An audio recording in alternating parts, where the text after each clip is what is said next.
The story of Leah is one of the most deeply human and emotionally layered narratives in the book of Genesis. It is not just about marriage or family, it is about longing, rejection, identity, and ultimately, quiet redemption. Leah enters the story almost silently, living in the shadow of her younger sister, Rachel. The text describes Leah as having weak eyes, while Rachel is described as beautiful and captivating. Whether this refers to physical appearance or something deeper, the contrast is clear. Rachel is desired, Leah is overlooked. When Jacob arrives in Haran, he falls deeply in love with Rachel. He agrees to work 7 years for Laban in exchange for her hand in marriage. Those years pass quickly for him because of his love.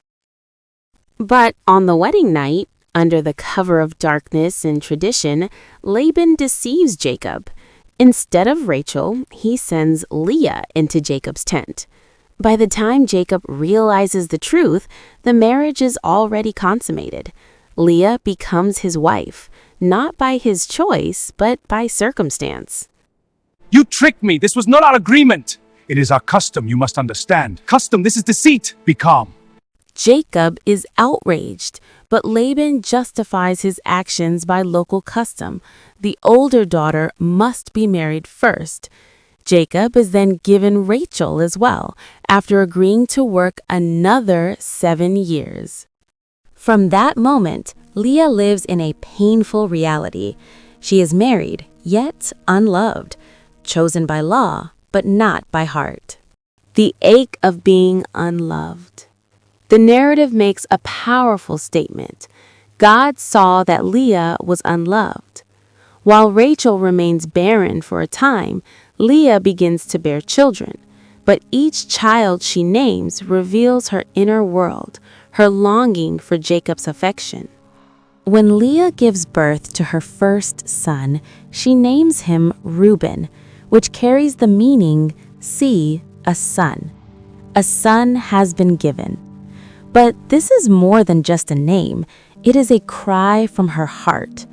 Leah has been living with the painful reality that her husband, Jacob, does not truly love her the way he loves Rachel. She wasn't chosen, she was given. And that kind of rejection leaves a quiet wound.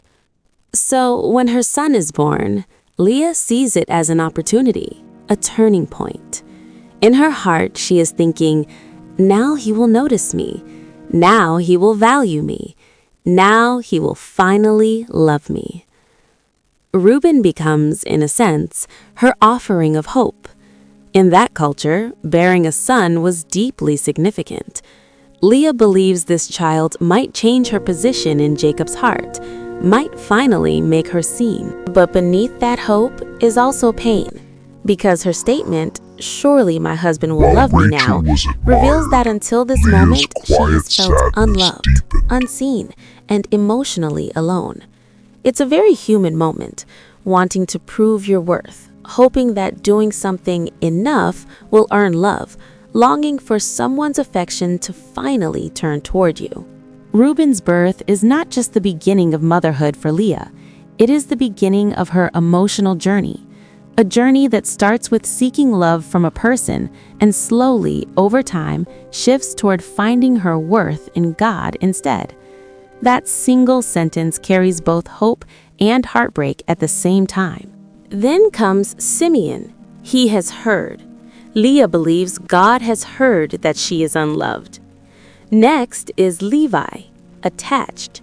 She longs for Jacob to become emotionally attached to her. Each name is not just a label, it is a cry of the heart. But Jacob's love does not change. My precious Judah. Then Leah gives birth again and names her son Judah, praise. This moment is different. There is no mention of Jacob, no plea for love, no striving for acceptance. For the first time, Leah shifts her focus upward instead of outward. This time I will praise the Lord. It is a quiet but profound transformation. Leah begins to find her identity not in being loved by Jacob, but in being seen by God. The tension between Leah and Rachel intensifies. Rachel, unable to bear children at first, becomes jealous. Both sisters, in different ways, try to secure love, validation, and legacy through children, through servants, through competition. Leah continues to bear more sons, Issachar, Zebulun, and a daughter, Dinah. Despite all of this, the emotional gap between Leah and Jacob never fully disappears. She remains the less loved wife. Yet, Leah's story carries a powerful, almost hidden significance. Her son Judah becomes the ancestor of kings, and eventually, according to biblical tradition, the lineage leading to Jesus Christ. The woman who was overlooked becomes the matriarch of a royal and spiritual legacy. In the end, something deeply meaningful happens. When Jacob nears death, he is buried not with Rachel, who died earlier and was buried separately, but in the family tomb with Leah. This is not just a burial detail. It is symbolic. Leah, who lived much of her life feeling second, is finally given a place of honor beside Jacob in death.